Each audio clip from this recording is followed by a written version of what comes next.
তো let's start what I it in a day, day 23। তো সকালটা শুরু হয়ে গেছিলো এই সকল আমার পছন্দের খুব খুব পছন্দের এই প্যাটিস বিস্কুটের সাথে, দুধ চার সাথে।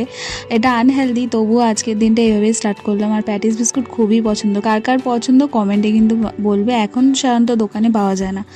তারপরে আমি এই কর্ন দিয়ে একদম হেলদি ডালিয়া বানিয়ে নিয়েছিলাম, আলু বিনস গাজর দিয়ে, যেটা কিন্তু খেতে সুস্বাদু ছিল। একদম সকালের ব্রেকফাস্টের জন্য একদম পাক্কা একদম ছিল। আর তারপরে আমি চলে গেছি এই ফলের মধ্যে ছিল কালো আঙুর, কলা আর আশফল, যেটা কিন্তু এখনের বেস্ট ফল। আর কলাগুলো খেতে দুর্দান্ত ছিল, আর আশফল তো দেখতেই পাচ্ছে এত সুন্দর। আর তারপরেই আমি চলে গিয়েছিলাম একদম ডাইরেক্ট রাতের খাবারে, কারণ আর মাঝখানে কিছু খেতে ইচ্ছা করছিল না। তো রাতের খাবারে অনেক কিছু ছিল। এটা ছিল কাবলি ছোলা, তারপরে ছিল এটা একটা পোস্ত, রুটি, ভাত আর সমস্ত কিছু নিয়ে জাস্ট জমে গিয়েছিল। তো বাই বাই।